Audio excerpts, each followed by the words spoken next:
Hello students, so I'm Manpreet Singh Gill. So today is our topic on redundancy in network. तो आज हम बात करेंगे हम कैसे redundancy एंड लोड बैलेंसिंग को नेटवर्क में यूज़ करते हैं। ठीक है, तो उसके लिए सबसे पहले मैं चलता हूँ पैकेट ट्रेसर पे ताकि आपको मैं प्रॉपर बता सकूँ इसके बारे में। तो अब मान लो यहाँ पे मैंने क्या किया है, यहाँ पे मैंने 4 पीसेस लिए हैं। Just 1 second, 182, 168, 1.1। ओके, तो यहाँ पे मैंने क्या किया है, यहाँ पे मैंने 4 पीसीस लिए हैं, स्विच के साथ कनेक्ट हैं।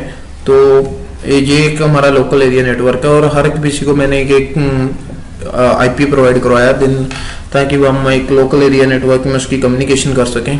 ठीक है, एक दूसरे के डाटा शेयर कर सकें एक दूसरे के साथ। तो जब मैं चाहता हूँ कि मैं ये अपना लोकल एरिया नेटवर्क से बाहर किसी दूसरे नेटवर्क में कनेक्ट होना चाहता हूँ, तो देन मेरे को क्या है, देन मेरे को जरूरत पड़ती है राउटर्स। मतलब जब हम लोकल एरिया से कनेक्ट होते हैं दूसरे नेटवर्क के, तो देन हम इंटरनेट के साथ जुड़ जाते हैं। मतलब हमारा वैन नेटवर्क बन जाता है हमारा।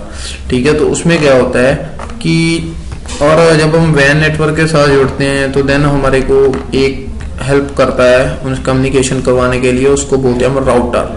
तो राउटर क्या है, राउटर इंटरनेटवर्किंग का काम करता है या राउटिंग का काम करता है। तो जो राउटर और स्विच के बिटवीन जो ये लिंक होता है, ठीक है, तो उस लिंक को हम क्या बोलते हैं, जो ये आईपी है इसको बोलते हैं हम डिफॉल्ट गेटवे। और डिफॉल्ट गेटवे मैंने हर एक पीसी को हमारे को आईपी में जाकर यहाँ पे डिफॉल्ट गेटवे साइन करना पड़ता है, ताकि जब हम यहाँ पे डिफॉल्ट गेटवे साइन करेंगे तो देन ही हम लोकल एरिया नेटवर्क से अनदर नेटवर्क के साथ कनेक्ट हो पाएंगे।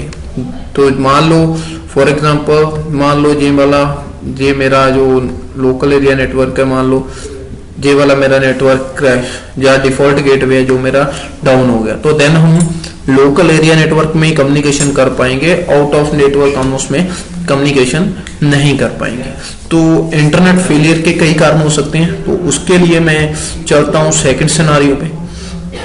इंटरनेट फेलियर के कारण हो सकते हैं कि इंटरनेट फेलियर में क्या है कि हमारा जो राउटर और स्विच का लिंक है वो फेल हो सकता है, साथ के साथ जो राउटर और सर्विस प्रोवाइडर का लिंक है वो फेल हो सकता है, बल्कि राउटर ही हमारा फेल हो सकता है। ठीक है, तो इन प्रॉब्लम्स को सॉल्व करने के लिए हमने यहाँ पे क्या करते हैं, यहाँ पे हम आप इस वर्चुअल राउटर को भूल जाओ, तो जस्ट ये वाला राउटर यहाँ पे एक राउटर लगाते हैं। तो दिन इसके एक सोल्यूशन तो है हमारा प्रॉक्सी आर्प रेगुलेशन प्रोटोकॉल। अब प्रॉक्सी आर्प रेगुलेशन प्रोटोकॉल क्या करता है, ये डायनामिकली डिस्कवर करता है गेटवे को। ठीक है, तो प्रॉक्सी आर्प में क्या होता है, सबसे पहले आप रिक्वेस्ट जाती है, राउटर अपना मैक एड्रेस टेबल लगाता है और वापस उसको सेंड करता है। पर ये प्रॉक्सी आर्प में कुछ टाइमिंग लगती है जिसके साथ हमारे नेटवर्क में स्लो ओवर होता है। ठीक है, जहाँ स्लो फेलियर होता है, तो इसके लिए इसका सेकंड कंसेप्ट है, हम यूज कर सकते हैं यहाँ पे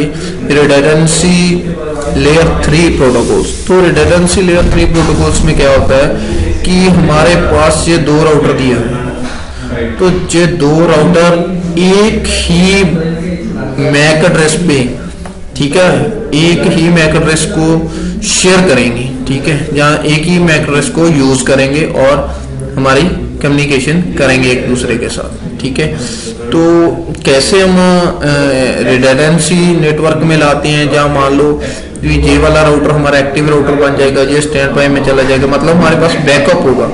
ये वाला कनेक्शन डाउन भी होता है तो हमारे पास ये बैकअप राउटर होगा। ठीक है, तो कैसे ये रिडंडेंसी होती है, कैसे हम लोड बैलेंसिंग करवाते हैं, तो इसके लिए हम नेक्स्ट वाली वीडियोस में चर्चा करेंगे। तो इसके लिए इसके बाद इसका first of redundancy protocol use होते हैं इसके रिडंडेंसी के लिए। तो उसमें 3 प्रोटोकॉल यूज होते हैं, hot stand by routing protocol, virtual router redundancy protocol, gateway load balancing protocol. तो फर्स्ट HSRP क्या होता है, HSRP stands for hot stand by routing protocol, create bye Cisco 1994 में किया था सिस्को ने।